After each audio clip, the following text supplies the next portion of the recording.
vous raconter une histoire incroyable. Un Maaseh Hayom Benora. Il y avait un jour un monsieur, il habitait en France, à Marseille, si vous voulez savoir. Et en tout cas, on est quelques Marseillais ce soir ici. Donc, on va raconter une histoire de Marseille.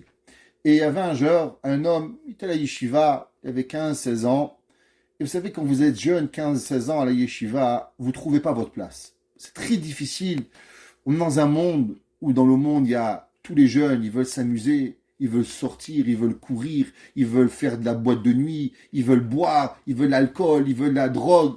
Et être un bon garçon, c'est pas facile. Croyez-moi, je peux vous garantir que restant au chemin, Baruch Hashem, de la Torah, quand on arrive à 50 ans, on comprend le cadeau qu'on a reçu.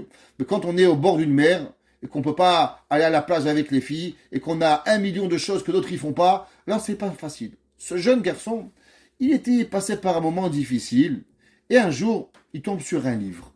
Il tombe sur un livre de Rav Shimshon Pinkus. Tout le monde connaît. Et ce livre, il lui parle. Et il lui allume son âme. Ce livre, le livre du Rav Shimshon Pinkus, il lui allume son âme. Il devient fou. C'est la première fois qu'il avait trouvé quelqu'un qui avait allumé son cœur. Alors, il demande à son père, papa, la prochaine fois que je vais en Israël, s'il te plaît, donne-moi l'argent.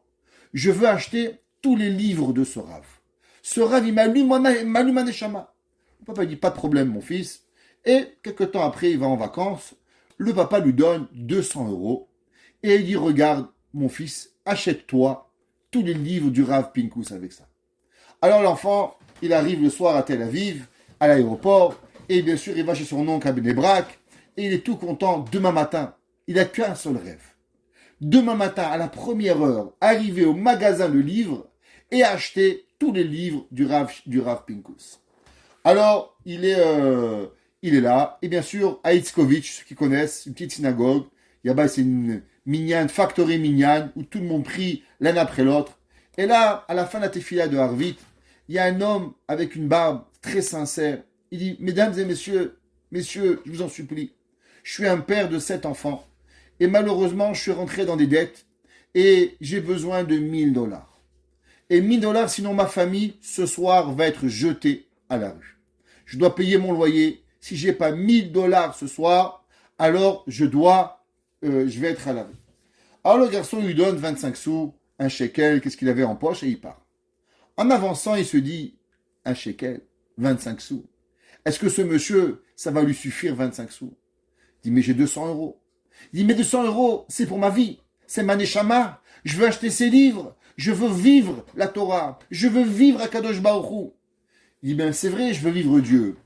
Mais là, il y a 9 personnes qui ne pourront pas vivre, qui vont être à la rue. Et il rentre dans un dilemme. Est-ce que je garde l'argent, je donne l'argent? Il faut bien comprendre, on ne parle pas d'un millionnaire, et quand il donne les 200 €, il n'y a plus rien. Alors, il décide que sûrement la plus belle des choses qu'il pourrait faire pour allumer sa neshama, c'est de donner à ce monsieur les 200 €. Il retourne, et il trouve le même monsieur avec le même discours, qui demande, s'il vous plaît, aidez-moi. Et il lui dit, voilà, prenez mes 200 €. Le monsieur voit l'argent devant lui. Il dit, mais c'est exactement ça qui me manque pour pouvoir aller payer mon loyer. Et il demande, comment tu t'appelles? Il dit, je m'appelle Shimon Ben David. Il dit, Shimon Ben David, je vais écrire ton nom. Et à partir de maintenant, je vais prier pour toi. Alors, il lui donne l'argent.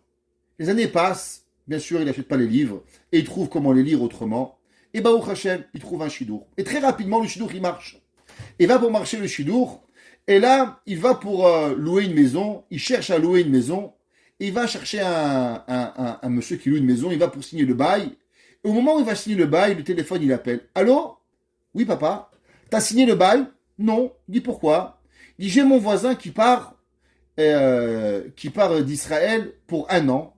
Et il décide de te prêter la maison gratuitement. Ne loue pas. Waouh, magnifique. Il rentre une maison 1 an gratuit. Après 1 an, le monsieur décide de lui prêter la maison encore une 2e année. Et comme ça, il vit gratuitement 4 ans. Après 4 ans, il décide d'acheter une maison. Alors, il va voir son père. Il dit, papa, est-ce que tu pourrais m'aider pour acheter une maison? Il dit, combien coûte la maison? La maison coûte 900 000 shekels. Alors, son père, il dit, regarde, je peux faire un emprunt à la banque de 200 000 shekels. Alors, va demander à ton beau-père si peut-être que lui peut te prêter 200 000 shekels. Alors, il dit, ok. Il va chez son beau-père. Son beau-père, il dit, ok.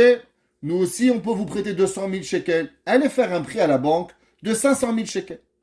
Ils vont à la banque, ils montent un dossier, et là, ils sont approuvés de 500 000 shekels. Il arrive à la banque pour signer.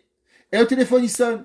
Il dit, allô, qu'est-ce qu'il y a? Il dit, regarde, il y a tonton Albert qui a de l'argent, et tonton Albert, il a été d'accord de te prêter gratuitement 400 000 shekels. Donc demande à la banque, s'il te plaît, qu'elle te prête que 100 000 shekels. Alors il dit, écoutez-moi monsieur, on peut changer le contrat. Il dit, c'est pas possible, il faut revenir demain. Il revient demain, et là, il va pour signer, nouveau papier, nouveau contrat, 100 000 shekels.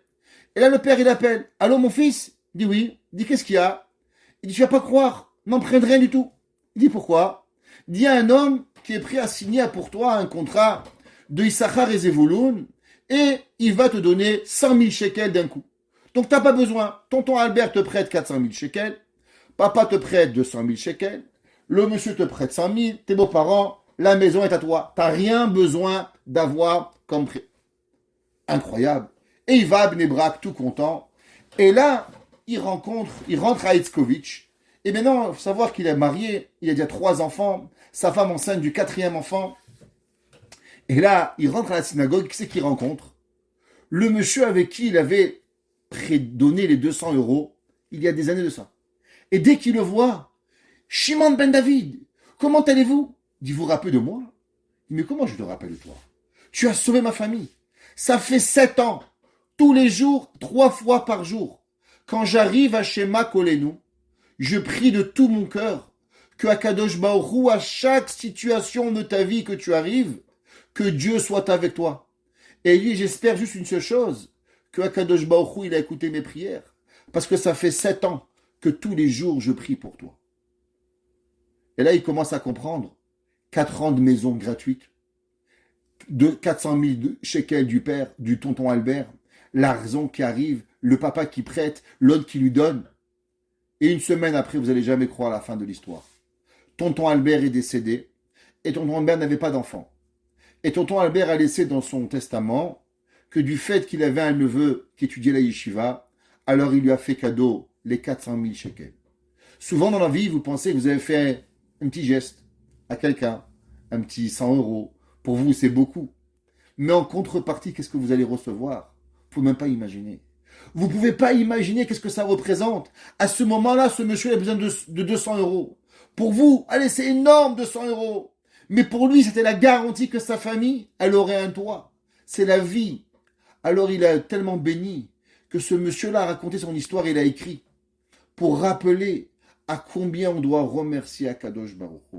Des fois, on ne sait pas combien la prière d'une personne, elle peut changer la vie. Des fois, on ne sait pas à combien la bonté d'une personne, elle peut changer la vie.